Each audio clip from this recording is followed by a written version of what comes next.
여러분 안녕하십니까? 이 내년 총선에서 이 더불어민주당의 의석수를 확 줄여버려야 된다. 더불어민주당이 아예 이 정치를 하지 못하도록 만들어야 된다 하는 비판의 목소리가 커지고 있는 것은 바로 그들의 말도 안 되는 억지 논리, 그리고 이 사실을 뒤집게 하고, 자, 이걸 가짜를 만들어 진짜인 것처럼 행동하고 있는 이런들. 자, 이런 충격적인 행동을 보고 우리 국민들은 야, 이게 진짜 정치가 왜 이렇게 변했나? 이렇게 말하고 있습니다. 자, 그게 이재명의 출현과 그리고 동시에 개딸들이 나타나고 그 동시에 비슷한 시기에 자, 이 철험회 같은 이런 이 초선 의원들이 모여가지고 철험회가 막무가내로 나가니까 거기다가 뭐 이 강성파다 이렇게 해주니까 강성파라는 게 굉장히 뭐 훈장인 것처럼 좋은 의미로 해석되는 것처럼 그렇게 해서 계속 폭주를 해왔던 것이었습니다.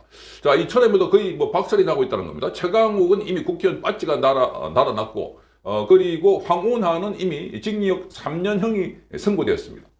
자, 이 황운하도 거의 이 상태로면 내년 총선 출마가 불가능하지 않을까 이렇게 보입니다. 김남국도 이미 코인 사태와 관련해서 내년 출마를 못한다 이렇게 되어 있습니다. 그러니까 그동안 폭주를 해왔던 이 철회미가 하나둘씩 박살을 나고 있는데 아직도 그 철회미를 비롯해서 그 안에는 많은 사람들이 남아 있습니다.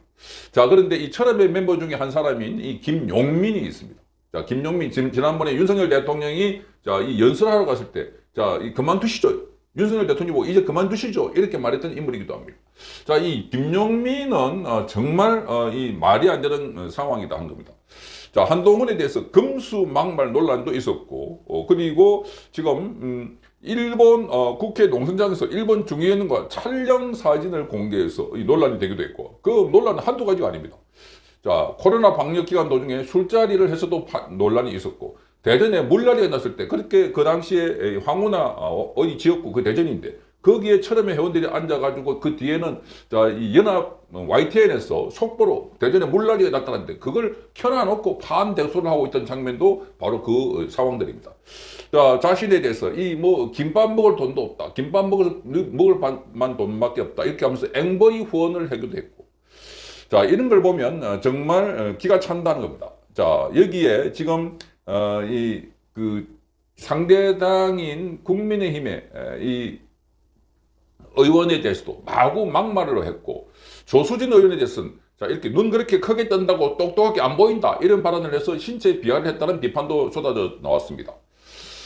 자, 그래서 지금 여기 보면은 지금 그 김용민에 대한 비판의 목소리는 없는데 지금 이번 총선에서 이 김용민에 대한 저격수가 떴다 해서 주목받고 있습니다. 자, 오늘 문화일보 보니까 여기 이 김용민 이 저격수가 떴다.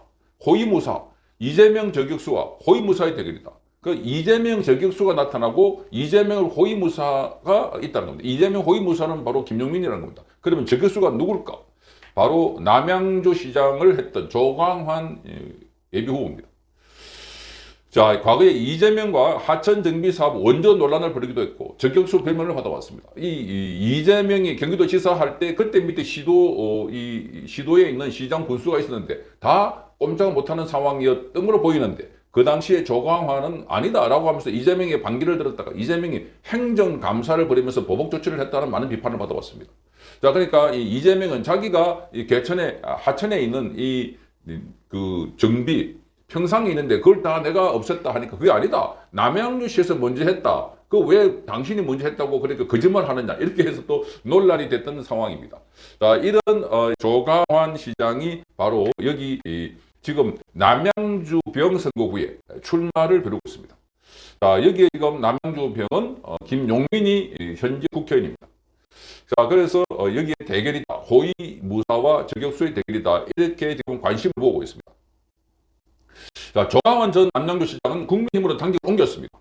지난 7일 지금 본인이 재임 시절 독립운동가 이석영 선생을 기리기 위해서 조성했던 금곡동의 이 리멤버 1910 여기서 기자회견을 열고 내년 4월달에 치러지는 총선에서 선거를 출마하겠다 이렇게 선언했습니다. 자, 조 전 시장이 출마하기로 한 남양주 병선거구는 지난 20대 총선에서 주광덕 현 남양주 시장이 당선됐고 지난 2020년 21대 총선에서는 더불어민주당의 김용민이 선출돼 현역 의원으로 있는 곳입니다. 자, 그래서 이 조광덕 전 시장은 이 자신이 남양주 시장으로 있던 민선 7기 당시에 경기도지사에 있던 이재명과 많은 충돌을 했고 갈등을 빚어왔던 인물입니다. 당시에 이 조 전 시장은 재난지원금 지급 방식, 하천 정비 사업 이런 걸 가지고 이재명과 다툼을 벌인 것이 단초가 됐어. 자, 이재명의 저격수다 하는 이런 별칭을 얻었습니다. 자, 이 같은 과정을 겪으면서 원래 당직을 주고 있던 더불어민주당으로부터 별다른 소명 조처도 없이 당직을 정지당했습니다. 그렇게 탄압을 많이 받았다 이렇게 보입니다. 그래서 지난해 4월 달에 더불어민주당을 탈당했고 그래서 국민의힘에 입당을 했습니다. 자, 그래서 지금 이 김용민은 철험의 주축입니다. 대정부 공격에 성공에 쓰고 있다는 비판을 받고 있는데, 자, 최근에 내년 총선에서 여당이 승리하면 윤석열 대통령은 계엄을 선포할 것이다. 이런 또 말을 했던. 자, 그렇게 이 김용민을 보면 이런 자가 어떻게 변호사를 했고 이런 자가 어떻게 국회의원이 됐을까 싶을 정도로 너무나 엉뚱한 말을 마구 쏟아내고 있습니다. 이게 김용민뿐만 아니라 여기 정청래도 마찬가지고 아까 언급했던 황운하나 그리고 최강욱 그리고 유미향 뭐 이런 사람들 김남국 그러니까 다음 총선은 이런 사람들에 대한 심판이 있어야 된다. 그러니까 지금 국회의원 수 전체가 줄어들고 그 줄어드는 과정에서도 그동안 대표적으로 더불어민주당에서 엉뚱한 말, 막말 그리고 말도 안 되는 상식도 안 맞는 이런 말을 해가지고 자기 지지자들로부터는 환영을 받고 지지를 받고 그러면서 상대방에 대해서 마구 공격을 펴고 있으면서 정치판을 그야말로 개판으로 만들어 놓은 이런 자들을 심판해야 된다는 겁니다. 자, 이런 자들을 심판해야 되는데 철험회가 대표적인 경우인데 그 철험회의에서 하나 둘씩 지금 사라지고 있다. 말하자면 분쇄되고 있다는 겁니다. 그런 와중에 김용민이 나오려고 하는데 여기에 조강환 전 남양주 시장이 떠가지고 자, 내가 잡겠다. 김용민을 잡겠다 하고 나왔습니다. 자, 그래서 지금 이러한 그 막말 그리고 정치를 말하자면은 완전히 동물화 만들고 있는 동물 농장처럼 만들고 있는 이런 사람들에 대해서 자, 이 맞춤형 공천을 해가지고 그들을 잡을 수 있는 그런 인물들을 보내야 되겠다. 자, 그래서 거기는 더불어민주당에는 그런 인물이 워낙 많기 때문에 그래서 국민의힘에서 아주 맞춤형으로 전략적으로 잘 선택해가지고 자, 이 사람들을 보내가지고 그들을 하나 둘씩 정치에서 그리고 무대에서 사라지게 만들어야 된다. 이게 제일 큰 전략이 아닐까 그런 생각이 듭니다. 자, 그런 측면에서 김용민을 잡을 수 있는 인물, 저교수가 떴다고 해서 이렇게 소개를 해드렸습니다. 자, 조강한 전 남양주 시장. 자, 그러니까 이재명하고 싸워가지고도 이재명도 직접 맺으니까 여기에 지금 김용민도 그렇게 하지 않을까 하고 기대를 해봅니다. 성창경 TV였습니다.